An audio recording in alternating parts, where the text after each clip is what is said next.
All right, welcome to this episode of the Joyful Business Podcast. Today's topic, we're talking about igniting the leader within.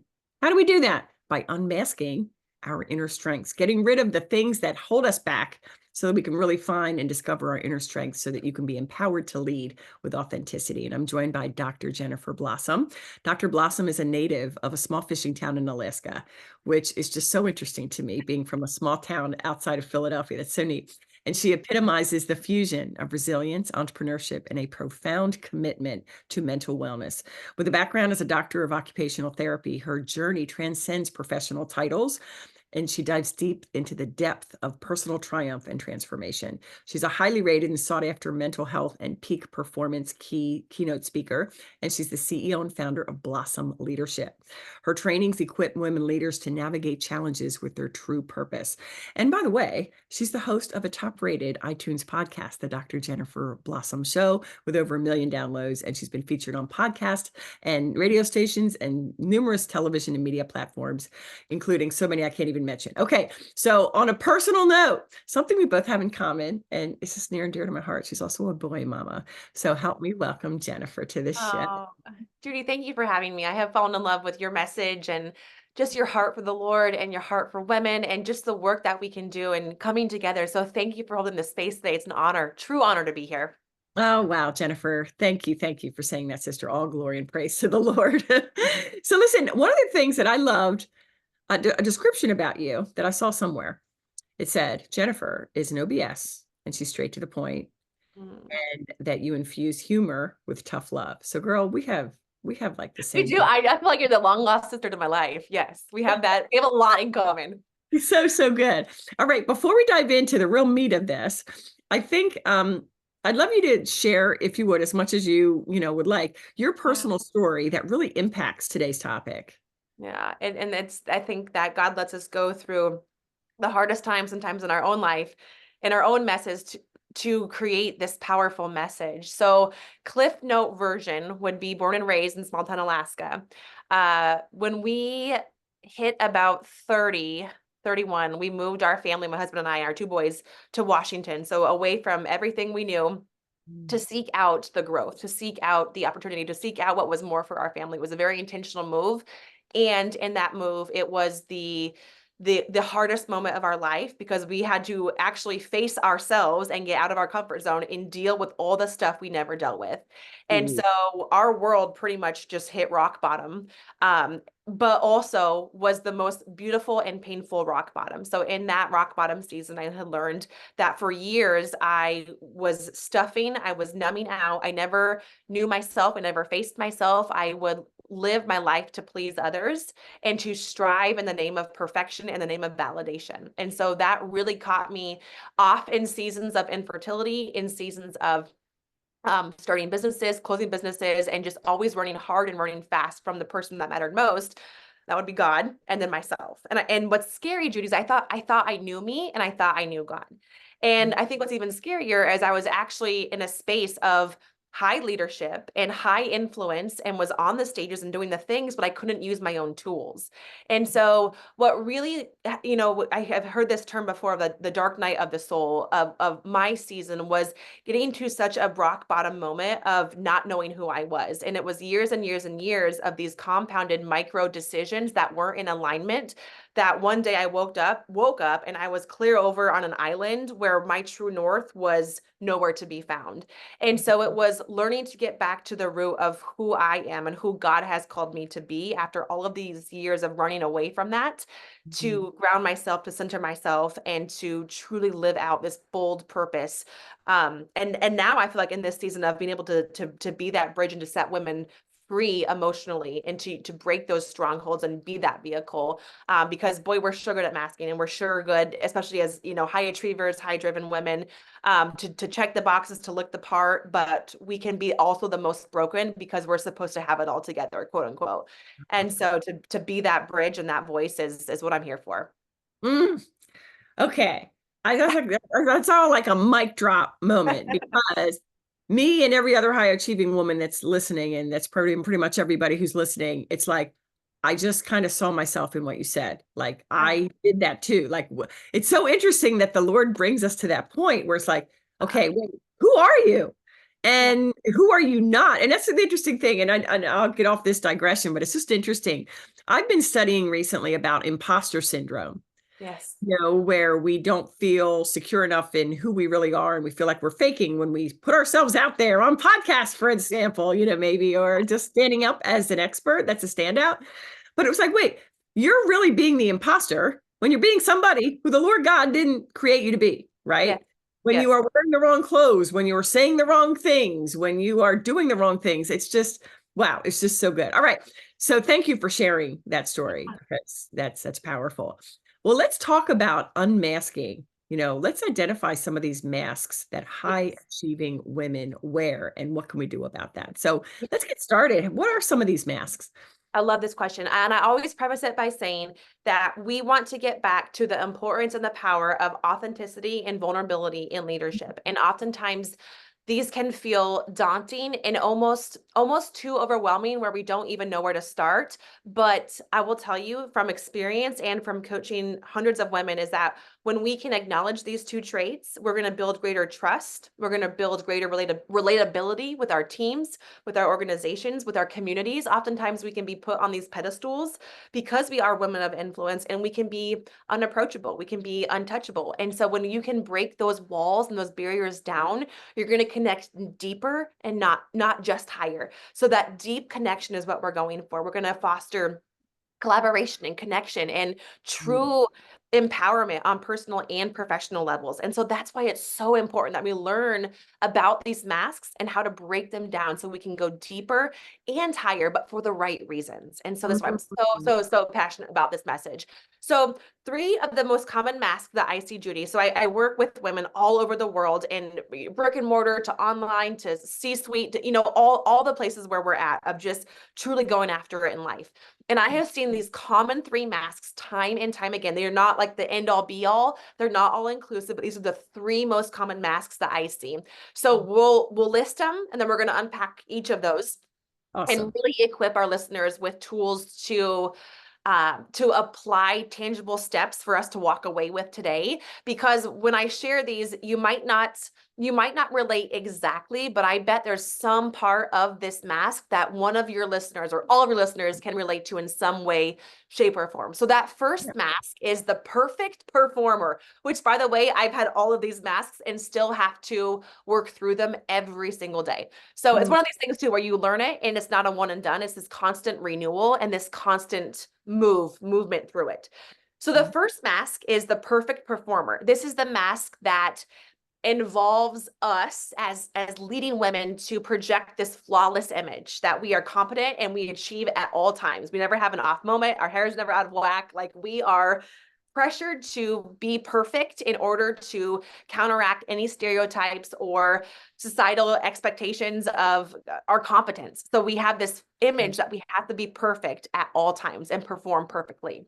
The second common mask is that we are this unwavering, strong leader. So we never have a moment of weakness. We always have to be composed, regardless of personal challenges or personal vulnerabilities.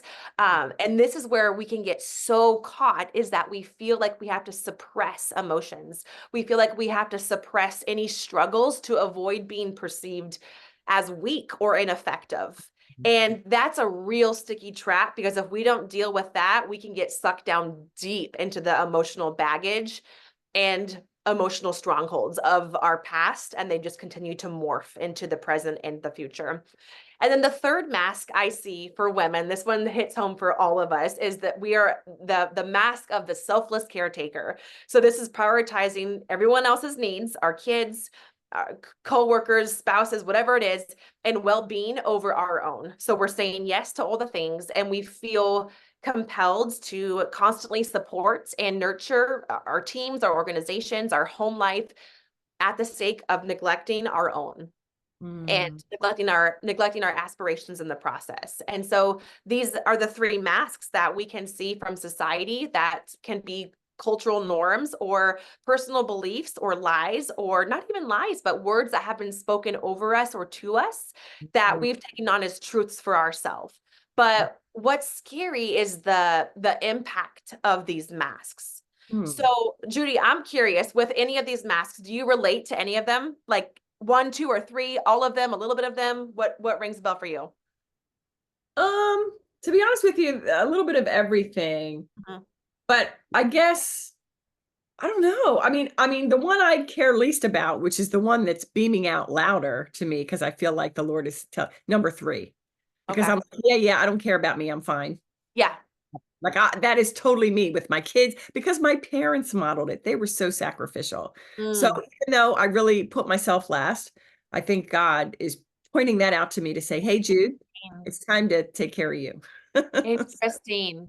I love that. Well, I'm curious as we unpack it, what else rings true for you? And I'd be curious too for all of our listeners, start thinking about which mask rings the loudest for you. And it could totally be a moment of conviction, right? It's just having that word of conviction of, oh, are these drawing areas in my own life that I need to start paying attention to?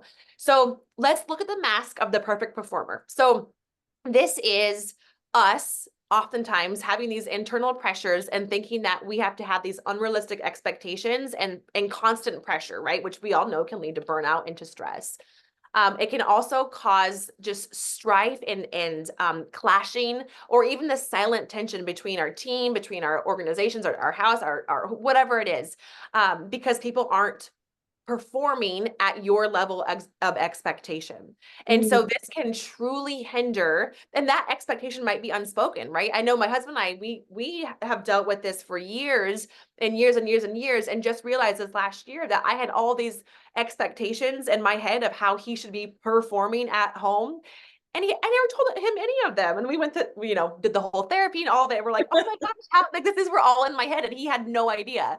But it wow. caused this real issue of tension between us. And so this detriment and this impact is it can truly hinder genuine connection, genuine collaboration, genuine innovation and creativity. And it can cause people to feel intimidated or timid around you, or afraid that to, admit mistakes, or afraid to speak up. And so being able to create a space where we're not pressuring, even if it's non-verbally, people around us to be perfect by leading by example and taking off that perfect mask ourselves is so helpful. Okay, I'm sorry. I have to say, Yes. when my team listens to this, they're going to say, "Oh my gosh, Jude, boop boop boop." Number one. But here's the thing, I I don't really. I put myself to high standards. Yeah. But it's okay to make a mistake. It's just not Totally. okay to make like repeated mistakes. So I don't know. This is very convicting. It's Thank you, very Jennifer. It, it's why I do retreats and workshops on these topics, because we go so deep in it. It's so convicting, and today is just the surface, but there's so much freedom and the weight that comes off of this, because we've been so wrapped up in these masks for years. It's been our way of life. We don't know any other difference. But when we start to have these conversations around it and we begin to pull back these layers, the emotional weight that comes off of it, it's truly legacy and generational changing and Hmm. reshaping the structure of our brain, the stories we tell ourselves, the stories we live by. It affects everything. Wow. Wow. Amazing. Okay. It's Sorry to interrupt. All no, right. this is wonderful. This is wonderful. So looking at the second mask that we see is most common is the unwavering strong leader. So this is this lie that we've been told that, and social media is also really great at this, of that everything has to be, again, like perfect, air quotes perfect, but also you have to be so strong. You have to be, and there's this fine balance, right? Like we want to be ambitious, we want to be go-getters, we want to be strong. And also we can work with our weaknesses, and we don't have to run from them, or we don't have to just overpower them with our strengths. And there's this real lovely blend between both of them.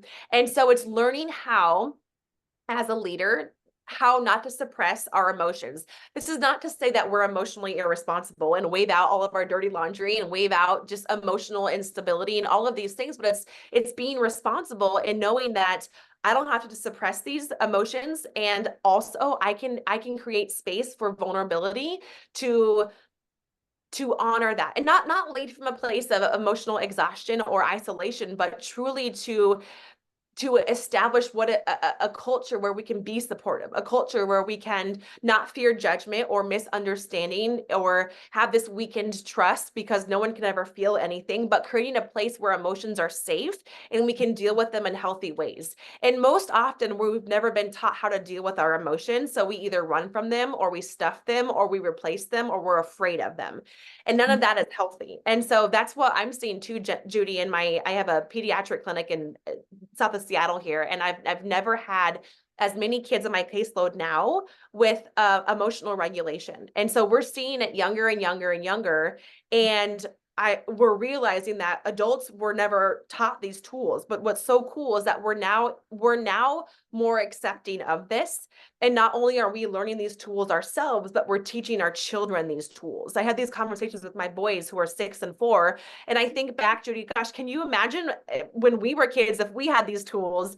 It's just, it's game changing. So being able to create a workspace and a home environment where we can establish trust and communication and cohesiveness and connection, and we can get really good at understanding how we feel and why we feel and what to do with those feels, is something that I am so passionate about just uprooting and completely transforming in the workplace, because that is one of the biggest game changers for teams and for us as leaders. And I'm Oops. curious your thoughts on this. Yeah. I mean, I always have been a perfectionist, but since I've come to entrepreneurship, I Yeah. totally lay down perfection. I used to freak out at a Yeah. typo that I would have in my emails. Now it's like, oops. Yeah. Oh, Right. Right. Right. so I mean, I'm just, there's such nuance here that I'm a very deep thinker. So I'm gonna have to listen to this again Yes. to really even, know Oh, what I'm thinking, because I have a yes. thousand thoughts going through my head right now. Yes. And this is one of those podcasts too, where it's such different discussions and content where it's like the first time through is great for just the listening, but that second time through is when you can really apply the nuggets and go even deeper, because it's such a novel concept of Huh. these discussions and leadership. So I love it. I love that. Okay, our third mask is looking at the selfless caretaker. This is for you, Judy. So this is us as women. We're so good at just rallying through. We can rally on our 3 hours of sleep. We can still be put together and just grab an extra Starbucks and call it good. But when we are constantly prioritizing everyone else's needs over our own, and we neglect our own personal well-being, our own personal growth, it begins to reinforce the stereotype that women leaders should only focus on nurturing and supporting others and not ourselves. Mhm. And the reality is that's fine, and we can continue to go this way, but to what degree? To what degree, when we're so used to numbing out what we truly want to honor ourselves and honor from the core of us? I mean, how much richer and deeper could our life be if we can tune into those areas that we've gotten really good at numbing out? I mean, Judy, I know like we're professionals at this. Like we can numb out the rest of our lives and still look good going to the grave and feel good-ish, right? But if we can take off that mask and truly give our body and mind what it needs, how much richer and deeper could our work and legacy impact be in this lifetime? And I think that, when we take that perspective over it, and knowing that in the long haul, this mask can lead to burnout, it can lead to resentment, it can lead to lack of empathy and fulfillment in leadership roles, and it can also hinder different career advancements or advancements in creativity for our own aspirations and development. And so it's really looking at, yes, we can function like this, but to what degree? And that's a question we have to get real honest with ourselves, Mhm. and the masking of our teams in this, because then it becomes a culture where we work. And so it's looking at what have we allowed and what do we want to honor moving forward. So all Wow. kinds of fun things to think about. Yeah. So for now, I'm just like, I'm a very practical person, and I'll be the first to say that processing emotions is something that I'd say only the last 2 years or so have I Mm, even open to discussing. I'm like, processing yes. emotions. What does Yes. that mean? Like, Yeah. like, I don't know. So I guess yeah, I have a lot of work to do, don't I? I'm almost 60. I got a lot of work to do, but this is so good. How about some like practical, you can pick one or whatever you like to give us some practical steps. Like Yeah. if one of these if one of these masks has Yeah. is like, "Ah," like, Yeah. how do we even begin Yeah. to, like, take it off or to do the things we should do to Yeah. overcome because I don't think I wore these things as a intentional covering. No, right. Okay. It was like "Oh, I didn't even realize I was doing it." No, it's like a defense mechanism. It's basically, if we go back to the primal stages of our brain development in humanity, it's essentially like fight or flight if we're safe. And so our brain has developed these essentially coping strategies to live, and we're not being chased by a tiger, but we're still having the same firings in our brain where we need to be safe. And so the brain's an amazing, beautiful organ, and it's taught us how to be safe. And so we don't intentionally wear these masks. That's why these conversations are so healthy and so important, because we're able to start the process of awareness. And when we're aware of how we're living and how we've adapted, we can begin to assess if we want to start changing these things. And the Huh. reality is most often these are coming from either the pressure to conform, right? The pressure that we have these societal expectations and stereotypes of how we should behave and how we should live and how we should lead and how things have always been done. But there's a new way to lead, and there's new expectations that we can create for ourselves. And Mm. so it's really getting honest with how we want to lead, and not just leading for the sake of leading because all the women and the men before us have led certain ways. And I believe that emotional intelligence, emotional literacy, emotional awareness is key for this next generation of leadership. It's going to completely change how we do business, how we think. And when we compare that, Judy, with the bridge to the church, I just feel so convicted in this area to be a bridge for mental and emotional well-being and the church. I mean, there's so much scripture around that. And it's just so powerful, because I Wow. mean, what you were saying too Okay. is just we don't realize it. So I'm going to rapid fire these. This is just the tip of the iceberg of what we can do, but something for our listeners to take and put in their pocket and begin to chew on and digest and just start to work with in this area. So I'll take one from each. We'll rapid fire it, and then we'll wrap up. So the first one is the learning how to, from the perfectionist mask, is learning how to embrace imperfection and learn from failures. I never put failure in my word bank. I always see it as feedback. So when we can identify one recent setback or mistake that our listeners have experienced today and reflect on what she learned from this experience and how it contributed to her growth. So often we can get caught up in the setback, the pain, the hurt, the yuck of it, and we miss out on that growth part of it. It's like post-traumatic stress. There's also post-traumatic growth, and most people will get stuck in the stress. So it's looking at, if you have an imperfection, which we all do, or some kind of setback, where's the growth? Where's the lesson? And that is already one step in the unmasking process.